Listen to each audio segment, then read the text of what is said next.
Yu-Gi-Oh! Is not just a game, it can be a whole experience. Taking a new deck you've never played before, building it from the ground up, and making it your own to eventually compete in tournaments at the highest level is just so satisfying to me. To truly get the full, authentic Yu-Gi-Oh! Experience though, we're doing things the old-fashioned way. Our cards can only be obtained from inside a pack or by trading with fellow duelists. This time, we become the king of synchros. Welcome to Playing Yu-Gi-Oh! Properly, Season 2. Subscribe. This has been the toughest Yu-Gi-Oh! Journey we've done on the channel. Ultimately, the goal for these series is to build a deck up to the higher echelons of competitive play, and with this season in particular, not only was our deck choice simply underpowered in general, but the meta is one of the most difficult formats to possibly see success as a rogue deck. However, that ain't gonna stop the Synchro King, baby. This time, it's all about the Synchros, baby. It ain't playing Yu-Gi-Oh! Properly if we don't lose to a D-barrier. Please, come on, this power. This. No way! We have three main consistent sources of combo lines here. Earthbound Prisoner, Stone Sweeper. Let me introduce you to the God Hand. King Calamity did not get banned, and now it's time for us to abuse it. The Centurion grind starts now. We've literally built our deck from scratch. Nationals is the biggest and most competitive event in the UK with well over 1,000 duelists, and today we take Red Dragon Archfiend to the top. Only if you hit the button though. Go on. What's up, gamers? It's your boy, it's your favorite pack opening channel here. Today we're opening up some more Legacy of Destruction. Hell yeah, let's go. We gotta finish off the box from last one. Last episode we pulled a Pydra and a secret rare. So these packs are about to be stacked. You know, 1 secret, 4 ultras. We can pull some absolute goo. Right here, right now, Melodious Concerto, Golgoyle. We got Twin Dragon in Papa's Footsteps right off the bat. Bro, what the fuck? Another Ragnaraka secret rare, Ragnaraka Bloom. I'm pretty sure this is like almost an identical box to one of the Konami opening ones we did with the 2 Ragnaraka secret rares. No idea how much it's worth. No idea, dude. Jungle Dweller, we have Tantrum Toddler, Sang and Summoning, Butcha, and a Pyrite Knight. Can we at least get like money ultras? Like that's kind of what we're hoping for at this point. Couplet, we got Golgoyle, Ragnaraka, Haggard Lizardos, and Celatrice Valmonica. I've actually got a trade lined up for the QC version of this. Very exciting. Treasure Hunters Gaming. The Ultra Rare. I don't think we're too happy about that one. I don't think we are. Invitare, we got Krishnard Witch, Ashind, Ancient Gear Duel, and Goblin Biker Troika Griar. Still got no idea what language that's meant to be. Equation Cannons, we got In Papa's Footsteps, Tantrum Toddler, Couplet, we got a Synchro Gold Pride Eradicator. Kinda trash, not gonna lie. There's still another 2 ultras in the packs, I guess. So we're fine. We're still cooking a little bit. Couplet, we got a spell card, Rekindling the Ashind, quick play spell. Very cool. Come on. Kind of want a quarter century with how crap these pulls have been, not gonna lie.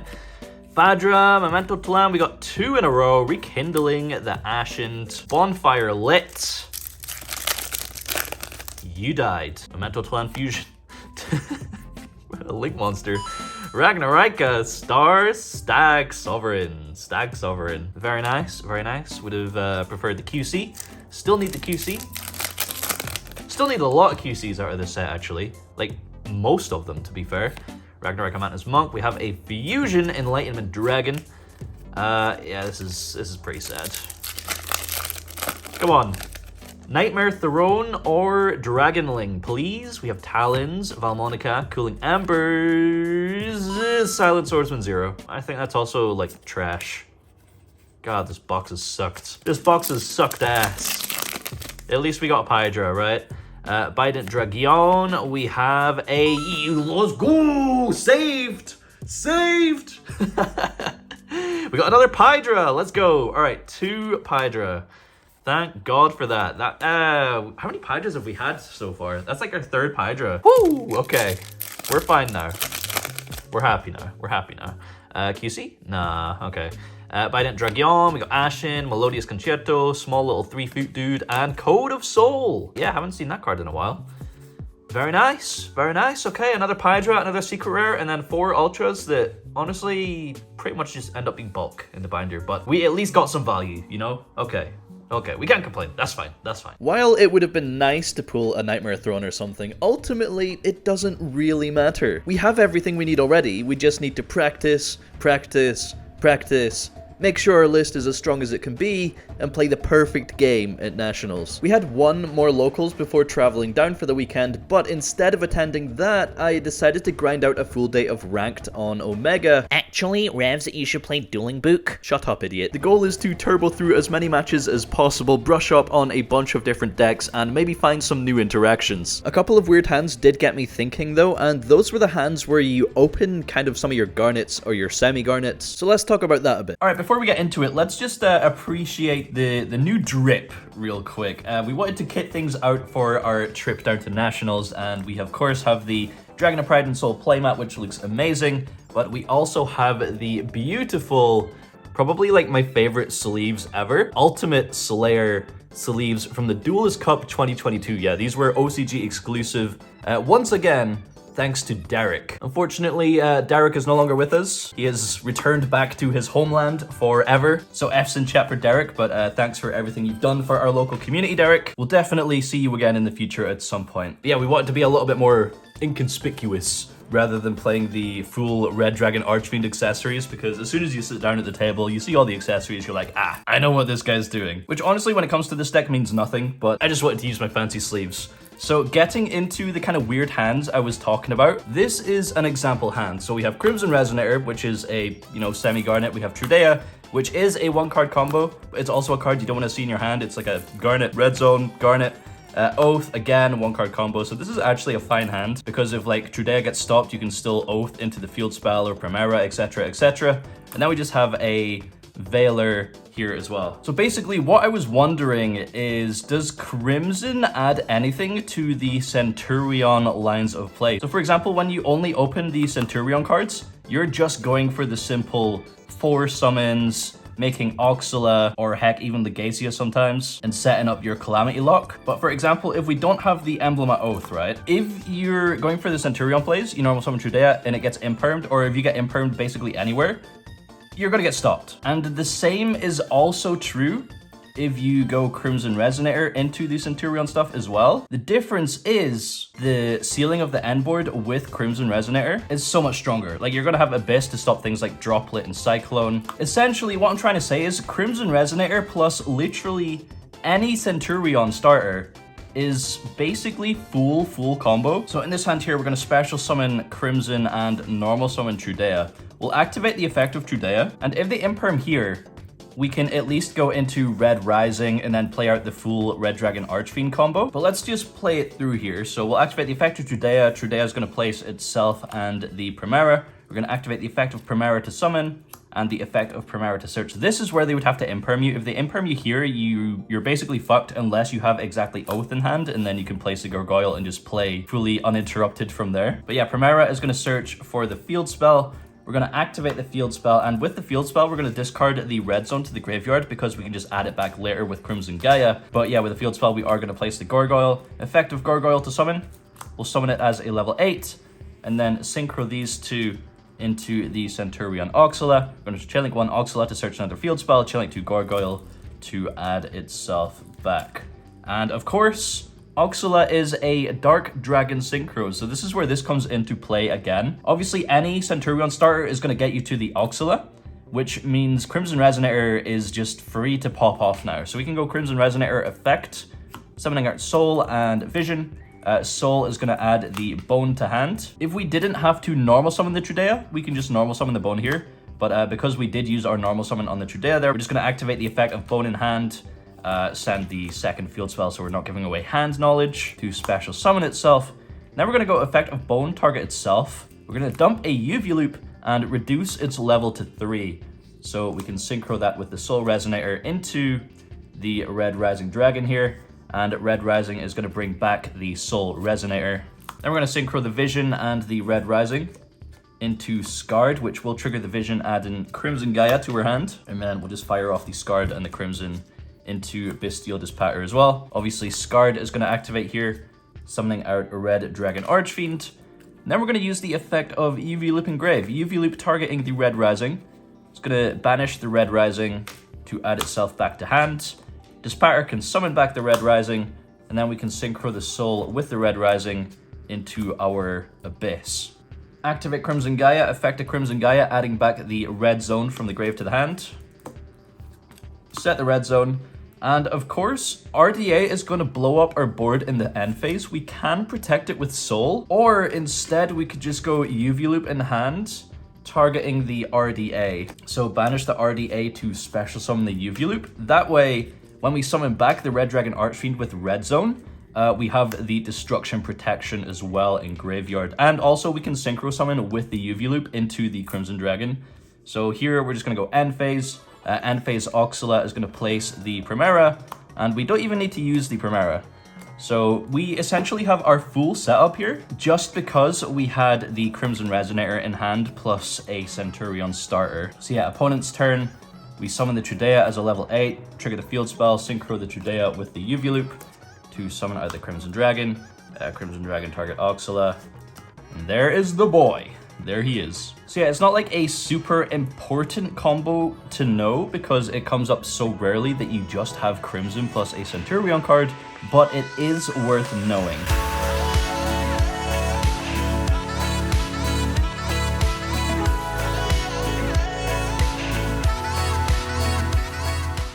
Alright, the list hasn't really changed since the last time we spoke about it, and we spoke about it in depth, I think, in the last episode, or the last 2 episodes. But it is the final episode, so we're gonna turbo through the final list real quick. Centurion RDA, let's get into it. With the RDA engine, 3 Soul, 3 Bone Archfiend, 2 Stone Sweeper, 2 Gaia, 2 Vision, 1 Foolish, we got the 1 Crimson, the 1 Synchron, the UV Loop, and the Red Zone. That's everything for the Resonator slash Red Dragon Archfiend package. For the Centurion stuff, we of course have 3 stand-up Centurion, 1 Terraforming to go alongside it, 3 Oath, and then the 3 monsters, Primera, Trudea, and Gargoyle for the 10-card Centurion package.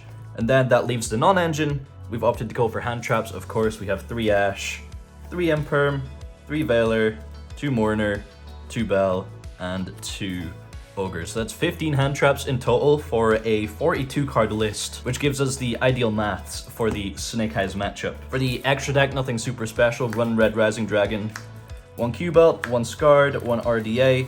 We are playing the 1 Scarlight for time, and it's an additional level 8. We have the Abyss, Dispatter, Oxala, Crimson Dragon, Calamity, Supernova. We got the Trishula, Legatia, Chaos Angel, and the Psychic and Punisher is still here for when we get interrupted and play against a deck that just can't out the card. Finally, for the side deck, we got our triple Nibiru plus 1 Mourner for the 4 additional hand traps we want to side in going second against Snake Eyes. Going first cards, we have triple Skill Drain, double Prosperity, and Called by the Grave. And then we have a double Lightning Storm, double Cyclone, and the 1 10-pie card. Actually not bad against you, Bell, either, which is funny. But yeah, this is the final list for Nationals. We got an 8-hour drive down to Birmingham ahead of us. So let's get ready and win a tournament, baby. Packing for Nationals. Who am I kidding? We ain't gonna need that. What the hell?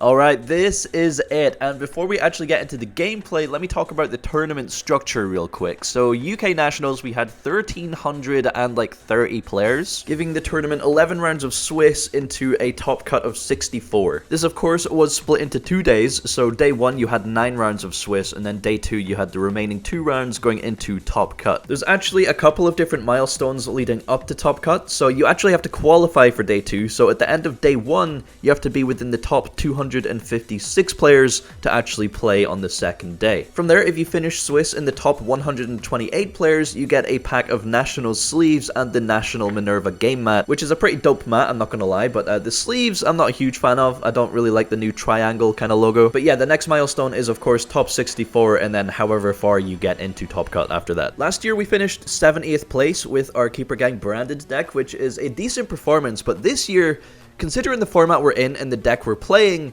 dude, even if we make day 2, we're gonna be goated. Regardless of what happens though, we are out here representing our boy Jack Atlas. So let's do it, baby. Let's get it. Round 1 of these big events, you never know what you're gonna get. Like, you could play against a YCS champion, or you could play against a random kid with a structure deck, and honestly, you're gonna be hoping for the latter there. But no, we start off against Snake Eyes. A good player on Snake Eyes. Let's go. Thankfully, we win the dice roll. We draw our opening 5, and it's a good one, fellas. We have 2 hand traps, access to both engines, and we're going first. Of course, we set up our Trishula combo with Abyss and Dispatter. Our opponent has 0 non-engine, and we take game 1. Game 2, we're going second, and we open Veiler, Nibiru, and Mourner, but all we need is the Mourner for our opponent to pass his turn. Unfortunately, we also get turn skipped because our hand plays into a Droll Lockbird, forcing us into a really weird kind of grind state. He does eventually win, though, because we mistime a Nibiru and allow him to get to a Promethean Princess while we don't draw any additional starters. Game 3, we're going first and we open Crimson Resonator, Double Boner,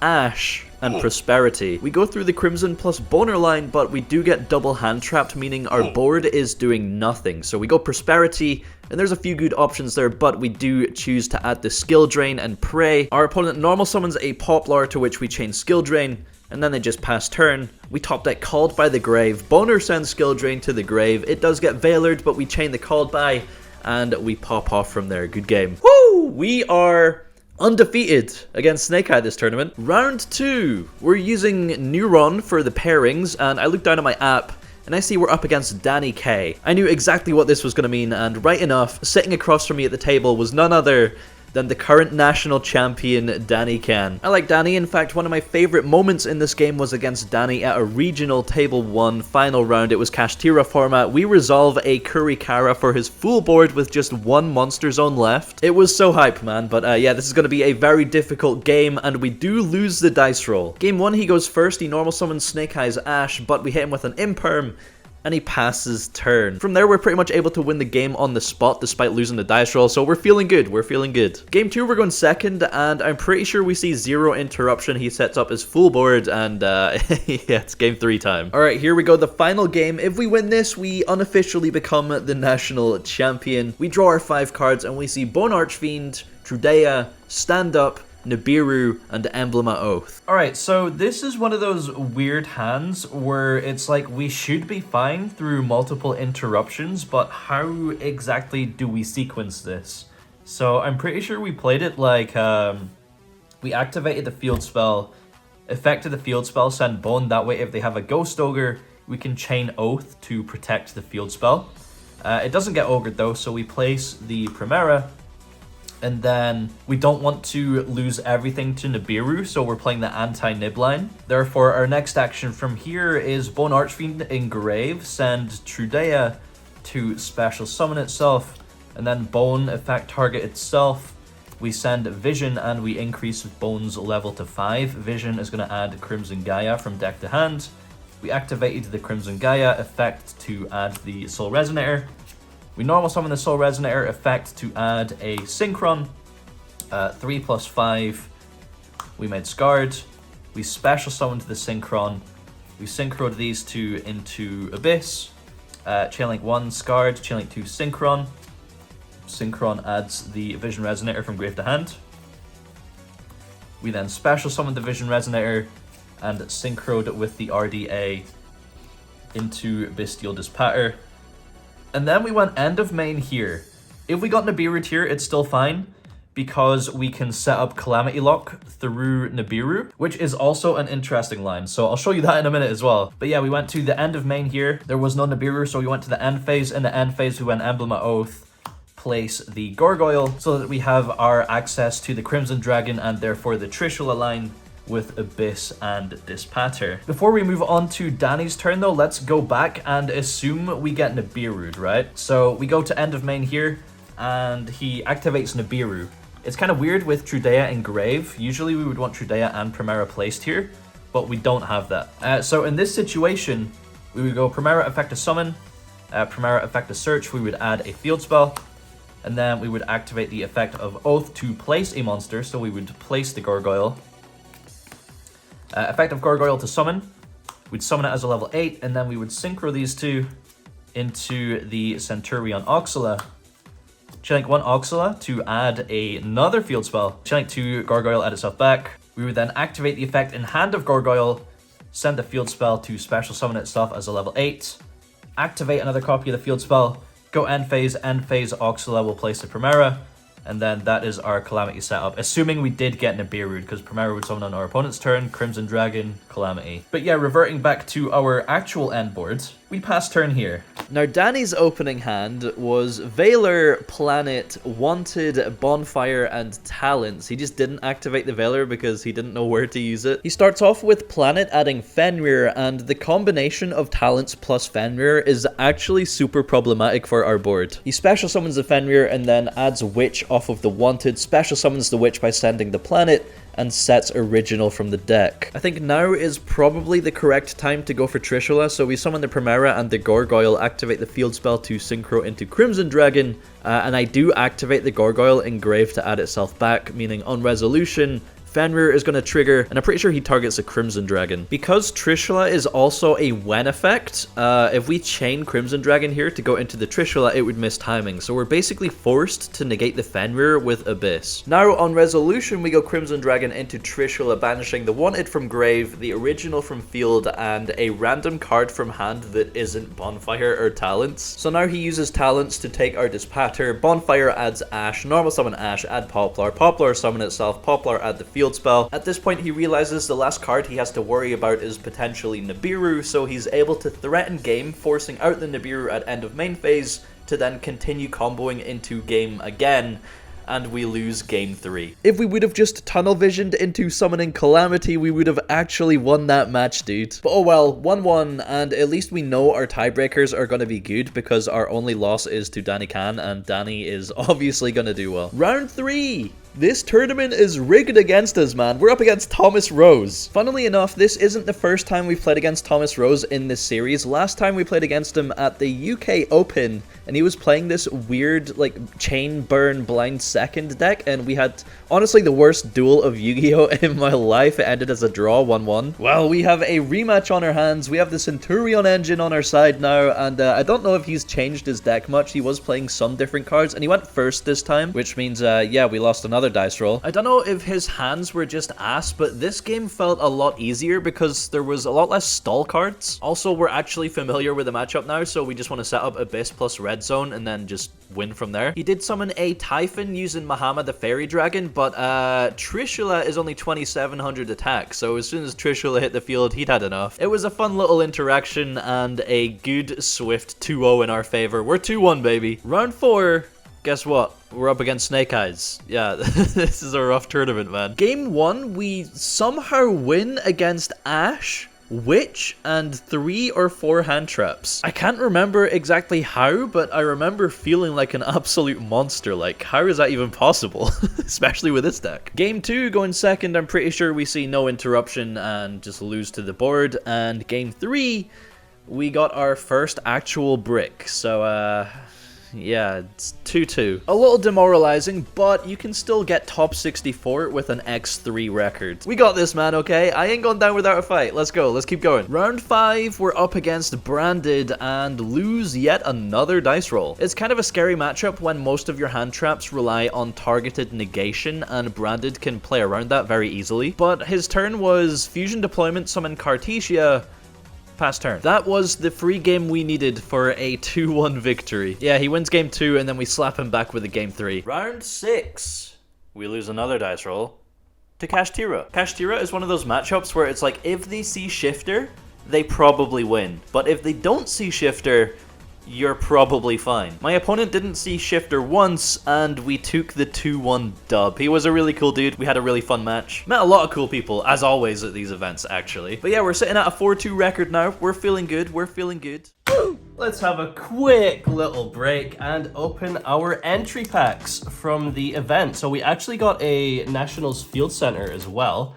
This beautiful Minerva Field Center. I have a bunch of these sealed now. Not the Minerva one, just like Nationals and event field centers in general. Also, as you can tell from the sound of my voice, I'm ill after the event. Somehow after every event, I end up ill. But yeah, 5 packs of Legacy of Destruction. Might as well see what we get. We have Skeletal Soldier, Baka, Gargoyle, Sankin Summoning, and let's go, baby. Varudras, the final bringer of the end times. This card is sick.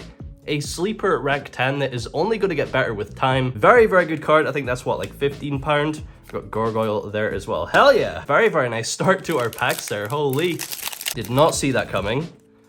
We got some nice ultra rares in this set as well. We got Pydra. In Papa's Footsteps, Ancient Gear Dual Talons. We have Krishnerd Witch and Gold Pride Eliminator. Bunch more commons there. Imagine we pull a Nightmare Throne as well. Like, not that it's going to be much use anymore, but that would be cool. Sangan Summoning, we have Couplet, Ragnarok Mantis Monk, Ashind, and Fishborg Harpooner. Dynavatis, and some more bulk cards there. Varudras is like almost break even, because it was what, like $22.50 for an entry ticket? And the Field Center is probably worthless. We have Bident Dragion in Papa's Footsteps, Tantrum Toddler, Ancient Gear Duel, and Away Where There's a Will. We've pulled plenty of those now. The final pack. Last pack magic, baby. Come on, QCR. I'm ready. We have Sangan Kaiman, Haggard Lizardos. We have Ragnarok Skeletal Soldier. It's an Xyz. Yo, double Varudras? Nah, we got the Goblin Biker Troika Griare. I'm having a stroke reading that. Another Gargoyle there, and yeah, okay, well, we pulled a Varudras. Very, very nice, shiny, valuable secret rare. Let's go. All right, so while the majority of the value is in our deck, this is a sort of final look at where we got with our trade binder. Obviously, most of the value is at the front here, and then we have all of our kind of deck techs and staples at the back, but we'll get into that in a second. So front page here, we have our playset of Pydra that we've pulled, playset of Big Welcome Labyrinth. Of course, we never went into the Labyrinth build purely because it just became a weaker and weaker variant of Red Dragon Archfiend. Like, as soon as we got Stone Sweeper, Pure was better, and then the Centurion variant became like the best by far, so Labyrinth was just too in the past for Red Dragon Archfiend. But yeah, we have the Varudras, Dark Hen Dragon, Harmonic Synchro Fusion, quite a good bit of value still in this binder. We got Pulling the Rug, still got the Ragnarika Bloom, QCR Black Rose, and the rest of the Labyrinth stuff. And that's basically it, right, for the value of the binder, or at least the value of our tradable pieces. And then we get into all of the bulk hollows that we pulled over the months from all the packs that we opened, you know, Rarity Collection, all our prize packs from locals, all our openings.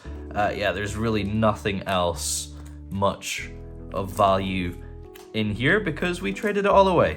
And this is all just bulk hollows. 5p per hollow, you know. Even got our Labyrinth common pieces at the back here as well. And that's it for all of our kind of trade bait pools. And then we go to the back, we have what's left of our staples that we didn't end up using in our final list for Nationals. Of course, we have our playset of Talents, Dark Ruler, Eclipse, if we wanted to play like a board breaker build, Barrier, we got D-Shifters. Yeah, siding these was... the logic was there. You know, it hurts your opponent more than it hurts you, but it wasn't worth dedicating the side slots to. Crows, we got our playset of Droplet, Evenly. The meme Gravity Collapse, just in case we ever wanted to play it, in case all the other floodgates got banned, you know.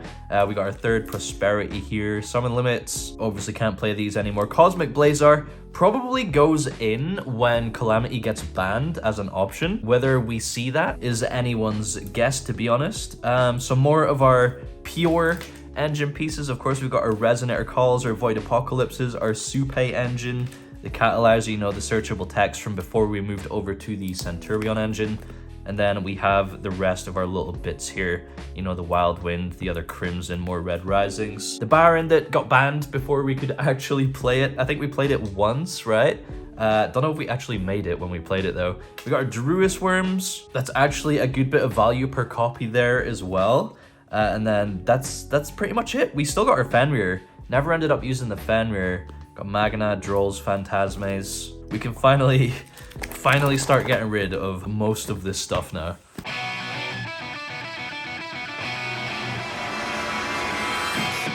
Alright, back into the gauntlet. We're currently 4-2 going into round 7, where, of course, you guessed it, we lose another dice roll, but this time, we're against Centurion. Our opponent goes first, but one hand trap on Primera is all we need to stop their turn, so it's over to us, and we blow them out completely. Game 2, we're not quite as lucky. We're just kind of praying that the 6th card we draw for turn is like a Cosmic Cyclone or something like that, but it's just another engine piece, and we get Calamity locked. We're going to game 3. Going first this time, I say it's our turn to Calamity Lock, so we set up our board, fine, no interruption, but our opponent does have Double Eclipse, which essentially turns off all of our interactions. We're sitting on 1 or 2 hand traps in hand at this point, but they make an interesting play where they summon a non-tuner as a level 4, and then make Scarlight an attempt to blow up the board. They thought it destroyed just all special summoned monsters, but they're fighting against a Red Dragon Archfiend player. We know how that card works. So a little bit of a mishap on their part, but we take those and clean up the game on our next turn. We're 5-2, baby. Our opponent was also super kind and gave us a quarter-century secret rare bingo machine goat to go towards our treasure hunters collection. Very much appreciated, my guy. Thank you very much. And on to round 8. I don't think I even have to tell you what happens with the dice roll at this point, because we've lost another. How many have we won? One dice roll all day? Like, bro. We're playing against Ubel, and we've beat this deck a few times at locals already, so we're kind of familiar, but I keep forgetting about Spirit of Ubel being able to special summon his hand on attack declaration, man. Then the battle phase is generally so annoying to deal with at that point. I forgot to write down notes for this match, so I can't really remember what happens. All I know is that we lose 2-0, and I remember that we had a hand trap. We used it at the wrong place. I think we had 2 hand traps. One of them was like a Bell or an Ogre, and if we had just used them both optimally, we would have won. So that puts us at an X3 record where 2 of our losses were actually winnable, but we are now fighting for our life. If we want to top this event, we need to win every single round, and even then, our tiebreakers might not be able to drag us up. Round 9, the final round of the day, we lose another dice roll. We lose another dice roll against Kashtira. The winner of this match qualifies for day 2 and potentially the rest of the milestones. The loser gets nothing. We need to play our heart out here, and it is an absolutely insane match. Goes down to the game 3. It's a massive grind fest. We've resolved to prosperity. We've comboed a bit. We've got like 1 or 2 cards left in our extra deck that we can't summon, but we keep recurring our synchro monsters with UV Loop and Red Zone. There were some insane plays in there. It was one of those matches that you just wish was recorded, but yeah, we take the win finally, and we end day 1, X3, qualifying for day 2 with Red Dragon Archfiend. We finished 160th after day 1, so if we win the next 2 rounds, that could actually be top 64. Round 10. It's a new dawn, it's a new day, it's a new duel. We win the dice roll finally against Lightsworn. Game 1, our opening hand is Stand Up Centurion plus 4 different hand traps. As long as we don't get interrupted and it's Lightsworn, surely they don't play that many hand traps.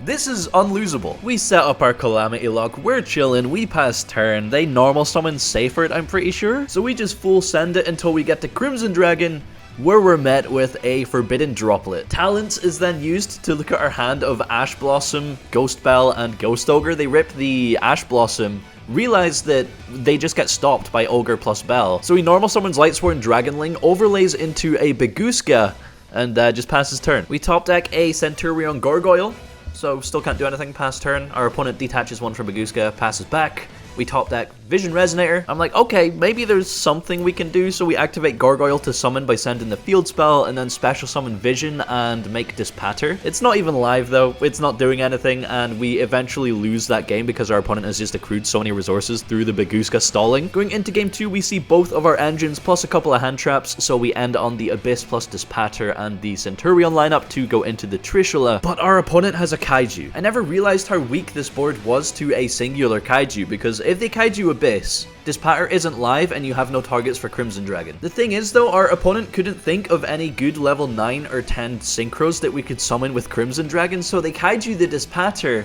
meaning we can go into the Trishula still and ruin their day. The table next to us was also just loving this matchup, it was so funny. Going into game 3, I think we have 1 hand trap and it's like an Imperm. And we Imperm the Synchro Minerva, which doesn't really do a whole lot. Our opponent still makes a board of Apollosa for 3, Punishment Dragon, and Photon Lord. After baiting out a majority of the negates, we're able to use the Centurion cards to make a Legatia, which is a huge 3/5 body. We're not going to get the kill, but we can beat over either the Punishment Dragon or the Photon Lord. I kill the Photon Lord because Punishment Dragon has essentially already reset the game state, so it doesn't seem too much of a problem anymore, but he's able just to make the Photon Lord again on his next turn with the horror stuff. So it's back over to my turn. We have 2,500 life points after their battle phase there. They have 6,500 life points. And we draw for turn. We have Emblem of Oath and Soul Resonator in hand versus their Punishment Dragon and Photon Lord. I've played this scenario out so many times in my head, and we literally win every time, but time gets called in our main phase. All I needed was 2 or 3 extra minutes and we would have won, bro. That freaking Baguska stall, oh my god. And that marks the end of our tournament run, losing 8 out of 10 dice rolls.